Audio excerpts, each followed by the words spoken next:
Hi, listeners. Welcome back to No Priors. Today, Elad and I are here with Sriram Krishnan, a top White House official currently serving as the senior White House policy advisor on artificial intelligence. A former tech executive and venture capitalist, he's one of the lead authors on the American AI Action Plan released this past week. We talk about the national implications of the AI race, what position we hold today, the workforce and energy needs of the future, and how to win. Sriram, thank you so much for joining us today for No Priors. Thank you for having me. I'm a long-term fan. Never been invited before. I was always a bit sad, but no, thank you for having me for the very first time. And before, I just have to point out for folks who are listening on audio that Elad has never looked as good, as dashing, as handsome as he does now. Elad, you dressed up for me. I'm honored. This is how you can tell that Sriram is in politics now. He has the liquid tongue of gold with which he coaxes everybody into doing his bidding. So it's very good. So, for our audience, Sriram has been a well-known Silicon Valley individual. He worked at Andreessen Horowitz. He worked at a number of the sort of marquee companies and names in Silicon Valley over the last decade plus. And now he's in government and he's really working on a variety of exciting initiatives around AI and other areas. Could you tell us a little bit more about your role? And should we be calling you Your Excellency, or is there some special title we should be using now that you're in government? You don't have to, but I will take it. But no, thank you. It's fascinating for me to be here talking to you in this capacity because I've known both of you for forever and ever. We've had hundreds of interactions and also been such a fan of the pod. Congratulations. Just a little bit of backstory. I've been in Silicon Valley for a long time. I feel very old. I did a tour of all the large consumer social media companies. And then I was at Andreessen Horowitz for the last 4 years, competing actively for Series A term sheets with both of you folks, I'm sure. And all this while, I had no real intention of joining government. I wasn't very particularly interested in policy. But what wound up happening is a couple of years ago, I moved to England to head up all of Andreessen's international efforts. And at the time, the UK was kind of a hotbed of all the AI policy debates. They had this AI safety summit at Bletchley Park, and this was kind of the peak of, I would say, the effective altruist versus the EAC kind of drama which is going on. And I got pulled into a lot of those discussions, and I remember thinking to myself, like, wow, a lot of people who are in very senior roles in governments in the United States back then and other parts of the world didn't know what they were talking about when it came to AI. I was convinced that they were doing the absolute wrong thing on many topics, for example, open source or helping startups. And it was just really, really bad in a way which I think the industry didn't really appreciate until much later. And that got me interested into just policy, which, by the way, was a word which I didn't even understand what it means. We didn't even get into what that means, but it got me interested in policy. When President Trump got inaugurated, in the first week, he did two things. One, he rescinded the Biden executive order on AI, which was bad and awful in many, many ways, which we can get into. And then he signed a new executive order, which basically said that America should dominate and win on AI. And then he called upon a few of us to say, you guys need to come up with a plan within 6 months to figure out how America is going to dominate and win. And so that put us off of the races. And I think everything that has happened since then culminated in the event that we had yesterday, where we put together, we put out this long document, 28-page document on America's AI Action Plan with a bunch of executive orders. So that's kind of the little bit of history. That's great. And could you tell us a little bit more about what the main things that you considered as you put together this plan were? What are the things that you worry about geopolitically? How do you think about AI and competition, big tech versus small tech? Like, it feels like there's a lot of threads in that. And it'd be great just to get a view of what are the main issues that created this plan, and then it'd be great to talk through the plan itself. One of the catalytic moments which happened was the day before I started this job, I get a call. And this was the weekend DeepSeek had come out, and there's actually some chatter that I've heard online that China timed it so it can come out right after the president got sworn in. And we were like, hey, we just want you to come in and brief a lot of people at the White House on DeepSeek, because we were like, hey, what is this? Is it cheaper? Is it faster? Do they have some magic way of training these models which only cost a few $1,000,000 and not, hundreds of millions of dollars? What's going on? You folks might remember that narrative which existed that weekend. And so I got to go, and me and David helped brief all of the White House leadership. But it was really a starting gun, because I think that moment was profound, because it immediately told us a few things. It told us that America doesn't have a huge lead on AI. It actually has a very, very small lead. If you remember at the time, DeepSeek was the only reasoning model which was not OpenAI's. I don't think Claude had come out with the reasoning model yet. I don't think Google had yet. It was the only non-OpenAI reasoning model. It was very high up in the leaderboards. It was a bit unclear as to what their cost claims were and how they had gotten there. I think we know a lot better now. Yeah, and all that ended up turning out to be very overstated, right? Like basically there was a claim that it was a few $1,000,000 to train the model, and they didn't really talk about the hundreds of millions of dollars are probably spent to get to that point. It's sort of the last training run, was sort of what they paid for. Yeah.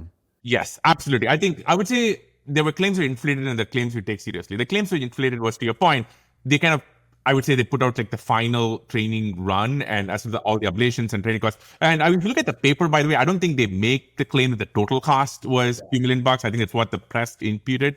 But I do think they deserve a lot of credit. I always make a point to say, look, DeepSeek did some very, very good technical work. If you think about, they didn't have as good hardware as the American model companies do. What they did with KV caching, MLA, there's some, multiple theories on how they actually got chain of thought. Maybe they did it by themselves. Maybe they had some help from American companies. But there was some really novel new work there, right? And I think it told us that, okay, we don't have a lead that we can take for granted. They were definitely the best open source model. So that way, and I think even today, I would probably say the Chinese models, DeepSeek, Quen, are the best open source models. But symbolically, it told us that we are now in a race, in a very close race, by the way. What does it mean to win the AI race? Like, why do we need to win that? And what would losing mean? How do we know we've won? Well, I'm suspect you folks agree. AI might be the most transformational economic, cultural force of our lifetime. And I believe that if the country or the ecosystem which winds up getting ahead is going to have these cyclic effects, right? Like you're going to power productivity.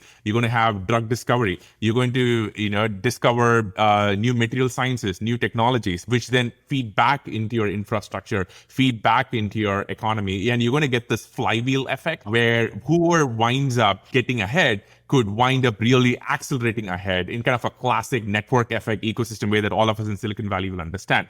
Now, that is purely on the civilian economic context. You can also imagine a military context, right? Think about everything from drones to autonomous weapons. I'm pretty sure it's not in our best interest to have another country have that same economy of scale and flywheel and race ahead of us. So that's the race. Now, one interesting question that we have been pondering, which we can get into, is how do you actually measure what it means? How are we doing in the race? And one measure I've been playing around with, and maybe I'll want to get your take on, is I think Google just announced this morning that they inference 1 quadrillion tokens a month or a quarter, I forget which one.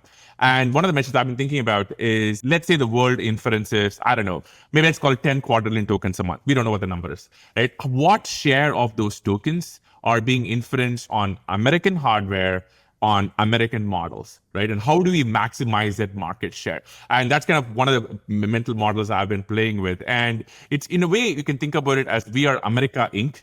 We have a product stack starting from GPUs with NVIDIA and AMD and a bunch of others. We have a model layer with obviously OpenAI and Grok and Gemini and many, many others. We have an application layer. You've had many, many of them on your podcast, from agents to all kinds of software. How do we make sure this American stack is dominating that market share of tokens inference? Very good metric. Yeah, it's really interesting because one other thing that you didn't mention, I feel, is a cultural exportation through the models. And so if you look at prior waves of sort of culture spread, it was the movie industry, it was social media, and then now it's these models, because a lot of people go to these models as a source of truth for history, for information, for other things. And there have been some famous examples in some of the Chinese models where there's omission of Tiananmen Square, omission of other facts. And relatedly, there's some things in some of the US models that seem very politically slanted or otherwise not quite great. But it's interesting to also think about it from the perspective of broader cultural exports. I just wanted to add that to your points on defense and scientific progress in other areas. I think that's another key thing. It's actually something we're actually addressing. And you're absolutely right. Like, I grew up in India, and a lot of my exposure to Western culture was in the internet and Google. And obviously a large part of the internet was American. And, that kind of introduced me to Americana. And imagine if 1995, the internet was not done by America, but done by one of our adversaries. And so in a similar context, you're absolutely right. When DeepSeek came out, I think that all these great examples of lots of stuff in there which doesn't probably align to American values. Now, actually addressing this. President signed an executive order yesterday. It's called No Woke AI in the federal government. And what it does, and this is probably going to be one of the spicy bits for your audience, is that it basically says that, look, from the day one of the Trump administration, we have tried to fight back against DEI, wokeness, critical race theory, whatever you want to call it, in all parts of the federal government, right? And all kinds of propaganda. And what this EO does is actually very simple. It says that all models that the federal government will procure, aka your taxpayer dollars will be spent on, has to do two things. They have to be truth-seeking, and they can't have artificial ideological bias added. If bias is added, you just have to be transparent about where you're getting that bias from. It should be very simple for most people, but to your point, that cuts to the heart of, if you're saying nothing happened in Tiananmen Square in in the early 90s, that cuts to the heart of that. It also cuts to the heart of many, many other things from the culture wars that we have now been trying to fight against. Hey, Sriram, you used to work in social media for a long time, right? This sounds a little bit familiar in terms of is it a platform? Is it a publisher? What is the information consumption that most consumers have? Where does that analogy apply or break down? It's a good question. I think in some ways that's for the industry and the ecosystem to answer a bit. You're right. I spent a lot of time at Facebook, now Meta, at Twitter. One of the things I saw when I was at Twitter was how easily you could inject cultural bias in your algorithms. I have so many stories about how if you pick the right kind of Twitter accounts, which then feed into the trending algorithm, which then feed into Twitter moments, and then which every journalist or editor will wake up, and next thing you know, it's like one of the news stories off the land, and BuzzFeed will write a piece saying, people on the internet are talking about this. I saw this over and over again, and it left me with this profound appreciation of how algorithms can shape culture. And one of the things I always say is Twitter or X is the memetic battleground upon which we fight a lot of these ideological battles. So when it comes to AI, I think it's probably going to be very similar. Like my kids use ChatGPT to answer everything, right? From history to geography to, just kind of silly kids questions. And you can easily imagine a world where people inject their own cultural biases into this. And, in the EO, we have a few good examples. We have examples of the Pope being seen as a black person, misgendering someone being seen as worse than thermonuclear explosion. And a lot of it is meant to say that you can easily imagine a world where these systems, which are at the heart of so many things that the government is going to use, all of us are going to use, we don't want them artificially injected with an ideology, at least without being transparent about it. What are some of the other main points of the announcement from yesterday? So one of the ways David and I try to think about this with some of the people who work on is it should make sense as a strategy for almost like a technology company. And I hope that, please go read the document. It's actually pretty readable. And, and hopefully for those of you who work in the tech industry, it should kind of make sense. And we think if America is going to win the race with China, they need to do three things. And they ladder up to this strategy. The first is we need to build infrastructure, right? At the heart of this, if you kind of go back to the scaling laws, what do we need? We need computation, we need data. And in the United States, it's been really challenging with the grid we have, with kind of this crazy permitting that we have around constructing new data centers to get some of these projects off the ground. So the first part of the action plan really dives into what the president calls build, baby, build, kind of playing on drill, baby, drill, which is all about how do we make sure we are building infrastructure? Because obviously, some of the other countries are. And just as an example, one of the things it talks about is to make permitting on federal land a lot easier for data centers when it comes to old environmental laws or other regulations which get in the way. So think of that of let's make sure we are building the infrastructure to power these models as we scale up. So that's number one. The second pillar is innovation, which I would kind of say as let's make sure all these amazing companies, everyone that you know of, and or maybe some companies which don't exist yet, can build applications and models or anything they want as fast as they can. And what we are trying to do is a couple of things I would really want to highlight.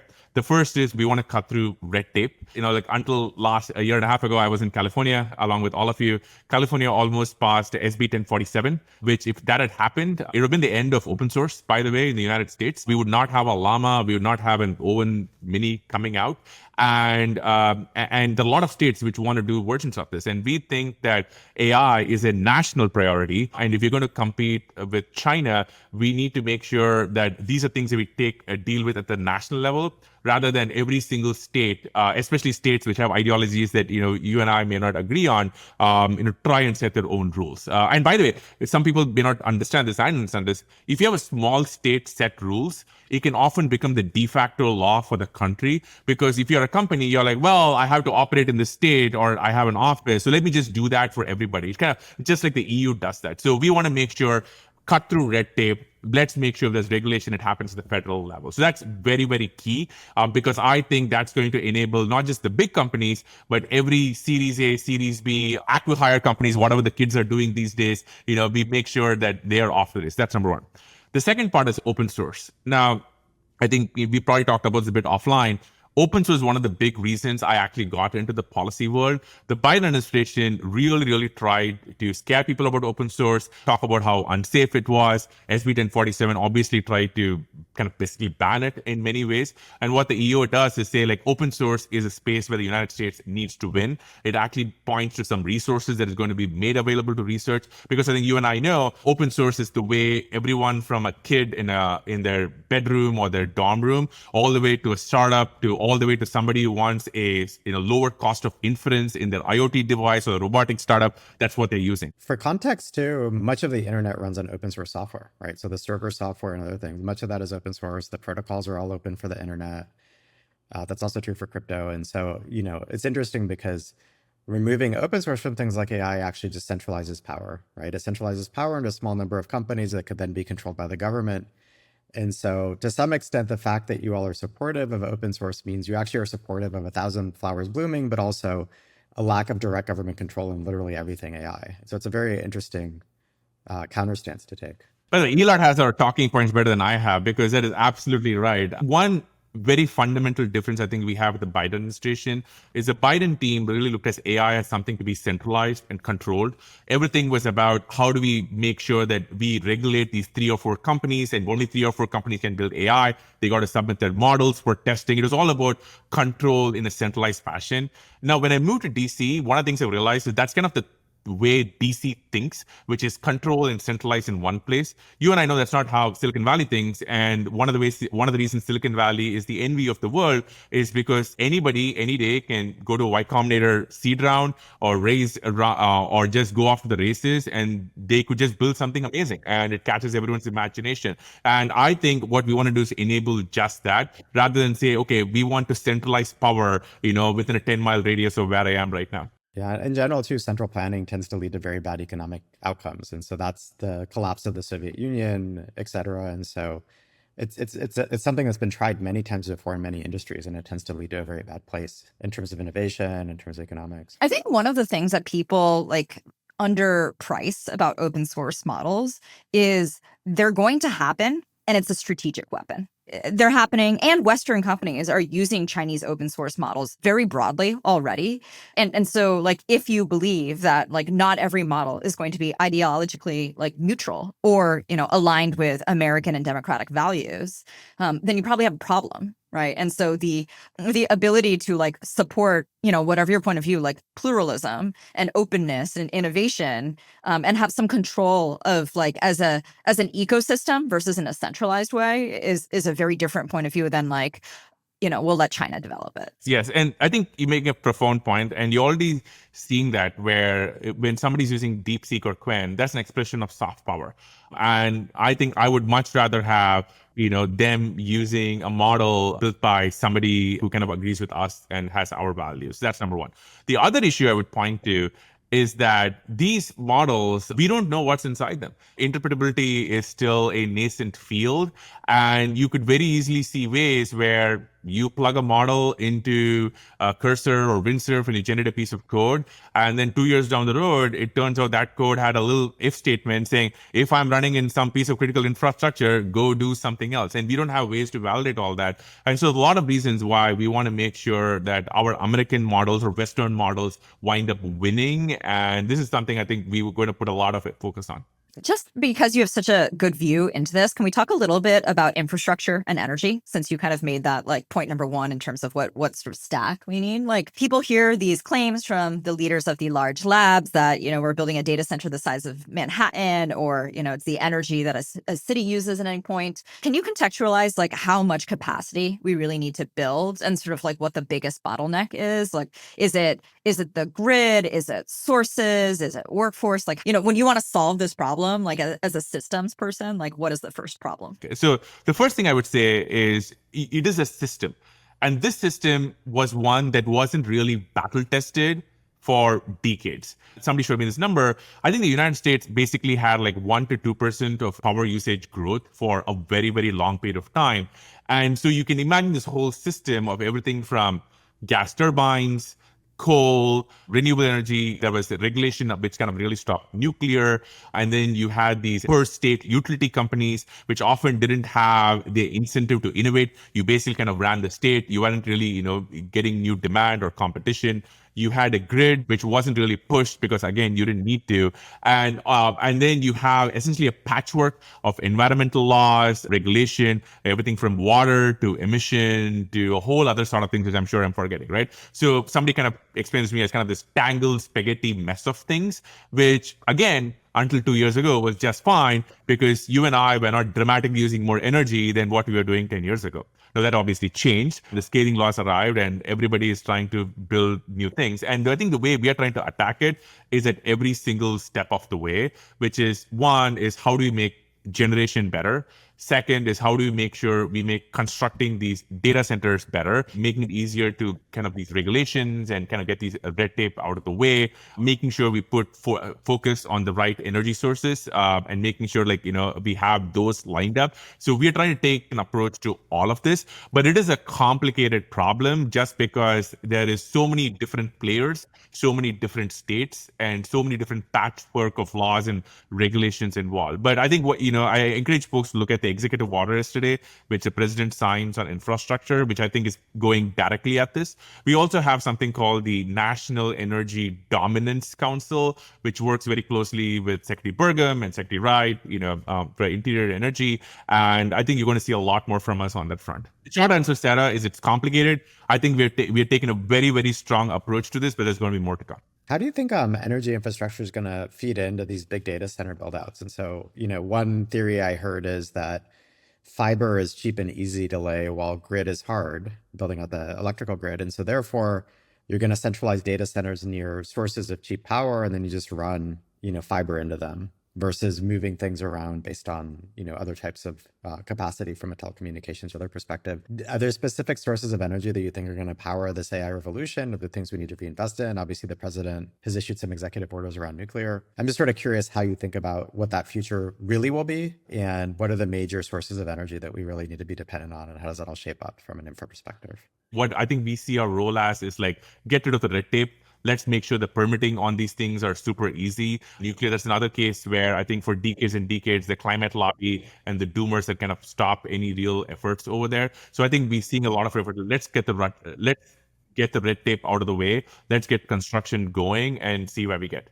The other thing that I think is interesting from an infrastructure perspective is manufacturing capability and supply chain. And a subset of AI supply chain is dependent on China or other countries. Are there certain areas of supply chain that we should be repatriating back? Or how should we be thinking about more generally American manufacturing? I say that America needs not just engineers, but it needs people up and down the stack. It needs electricians, technicians. We need to get construction going, and we need to get these jobs and this whole ecosystem back in the US. So if you look at the action plan, there's a bunch of stuff in there about this. I think I mentioned two parts of the action plan, which is building and then innovation on cutting out red tape and open source. And the president also talked a little bit about copyright yesterday. The third piece of the action plan, which I also think is a pretty dramatic switch away from how the Biden folks thought about it, is around making sure the world uses our standards and our technology. So just for context, and again, this is something, unless you are a policy wonk, you may not be super familiar with. Under the Biden era, there was something called the Biden diffusion rule, which basically was a 200-page document, which basically made it illegal for America to export GPUs. It was really hard for, if you're Jensen or if you're Lisa Su, to really kind of get your GPUs out to other countries. Even some of our allies who are really enthusiastic about AI and they want to help us out, but we're not actually giving them GPUs. So we listened to that order. And one of the things we talk about is how do we make sure that we get all of our allies around the world using the American stack. So that means how do we make sure, and we just did this in the Gulf with the American AI Acceleration Partnerships, how do we make sure we are getting our GPUs over? And one of the advantages of doing that is we get our GPUs over, we probably get them to run our models as opposed to models from another country, and we go from there. So having this sense of an American stack that we can export and the world standardizes on, that's, I would say, is the third part of the action plan. One other topic that I think people believe that China has a lead in right now is certain areas of robotics. That could be human form or other, it's drones. It's potentially catching up on self-driving and autonomy. So if you think about that, both from a societal perspective, it's obviously automotive. So if you look at European market share of cars, BYD and others are really taking enormous amounts of share. And if you look at these are the same technologies that would also be used from a defense perspective. And so to some extent, one could argue that there's two parts of AI. There's the digital form side of it, and then there's the real world robotics and drones and interactive side.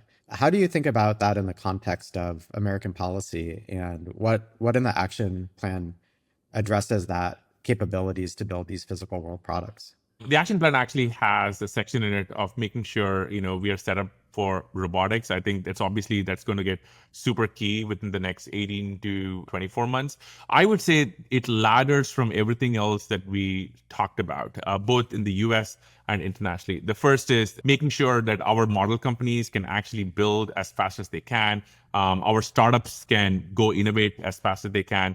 The second piece I would say is we want to make sure that the world is using our robotics companies and our models and not, say, DeepSeek or Quen. And that's actually one of the things, because when I was talking to a bunch of robotic startups, you're seeing a lot of distilled DeepSeek, a lot of distilled Quen out there. And what we want to do is to make sure that we have an open source response and American response, which pushes our products as a standard out there. But, it is a focus. I think it's going to increasingly come into focus in the next, say, 6 months to 12 months, and we're spending a lot of time on it.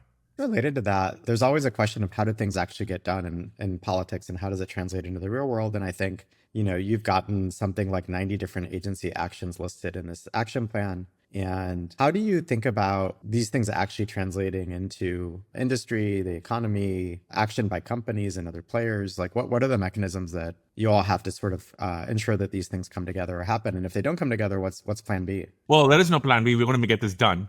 And I think one of the things of the Trump administration you will see is that the administration moves really, really fast, which is why in the first week we had a bunch of executive orders. Look, we're already working on all of it. We had 3 executive orders signed yesterday, one for infrastructure, one for export, which kind of ties to a lot of things we talk about, and one to stop ideology and wokeness and DEI. And I think you're going to see a lot more. We are already at work on pretty much all of it. There is no plan B. We're going to go get this done. And the other part I would say from yesterday is I've been inundated with just great response from the industry. A lot of folks that you and I know who are just really excited to see the government actually maybe understand AI and is actually happy to make sure that American companies can go build American AI. So I think they're also very excited to go partner with us. So it's go, no time to waste. We're getting it done. There is no plan B. It's actually exciting because I think, to your point on understanding AI in government, when I've looked at prior administrations, be they Republican or Democrat, a lot of the people who went into them from tech weren't the core driving forces of tech in the technology world. In other words, they get great people, very nice people, but it wasn't the top of the industry. It wasn't necessarily the deepest technical experts in some cases. Obviously, there's counterexamples to that. And so I think one thing that's striking about this administration is the caliber of tech people that they actually got this time around is very high relative to prior administrations. So I think that impacts on the understanding. It impacts how you all are thinking about the world. So I found that very exciting and inspiring in terms of just having a really strong technical basis for what you all are doing. So I think that's really good. Thank you. There's a lot of great people in the administration for tech industry, not just in AI, but for example, you have Emil Michael, as the undersecretary for R&E, who's running DARPA in the Pentagon. You have many, many others. One of the things I think about is we just bring a understanding of how the tech industry works, what is possible, what isn't. We bring a sense of urgency. We also just really deeply understand the technology. Like, you'd be shocked at how often I've seen David Sachs in a meeting explain how inferencing works, what high bandwidth memory is, how the world has shifted from a, pre-training context to a post-training context. And so we can just really mix it up on the technical details. And we obviously also have a lot of strong social ties to the industry, so we can call upon them to help us out. So I think it just adds a very different flavor of understanding of AI, where, again, to go to my earlier point, I think DC kind of just suffers from a lack of real technical understanding of both the industry and of the products involved. I'm exposing my cards a little bit here, but it sounds from both your policies and what you're saying, Sriram, that you're on the same page. Do you think that the U.S. should be like a technocracy? Like, if it just said that simple statement. What does a technocracy mean? Leading with technology and then having a bunch of people in technology leading the country. I'm not sure I would think of it that way. The way I see it is America has been blessed to have the leading technology ecosystem of the world. And that is an ecosystem which is in an intense competition right now. And I think we could have easily lost that competition, and it's still a very, very close race. And we need to do everything we can to protect, preserve, and extend our lead. But at the end of the day, if you look at this administration, we are still trying to make sure that, we serve the American worker, the American workforce. That is, if you look at the action plan, that is at the heart of everything we do. So I don't think I see it maybe exactly the way you describe it. I see it more as, we have something in a technology ecosystem that is the envy of the world. The president, by the way, when he was on stage yesterday, he talked about a lot of the inventions that the United States had made, right? Like, we did the integrated circuit. We had Shockley invented the transistor. We had the fat children. All the way internet came from us.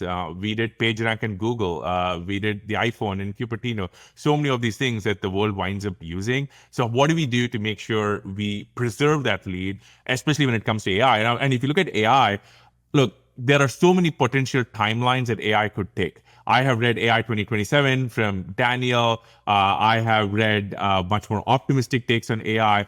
I think there's going to be an event horizon beyond which you and I can have reasonable discussions on how AI could play out. But in any one of those scenarios, I want to make sure that the United States is well positioned, where we can take advantage of the productivity and the science and the technology breakthroughs that's going to happen, and then be set up for whatever happens next. So I'm not sure I kind of answered the question you phrased it. No. You did. I was trying to ask the question in a bit of a triggering way, because I think a lot of people would say, like, it shouldn't just be driven by the technologists. And it's like, what good does that, do us in sort of winning the AI race? But I think that's actually a really profound claim that you made, which I hear as like the country that builds the most capable AI systems, they gain a lot of upstream control and influence that has been traditionally very American. Right. And we should all care about that. Like, you use the examples of accelerating life sciences, new materials, optimizing industry, being more efficient in healthcare and education and things that matter to every American, and like compounding national wealth. And so I actually think that, like, sometimes a lot of this discussion becomes like, an argument about like what parties have influence versus like what position do we want to have as a country. Right. And whether or not we want that edge. That's fair. And I think very simply, we want to win.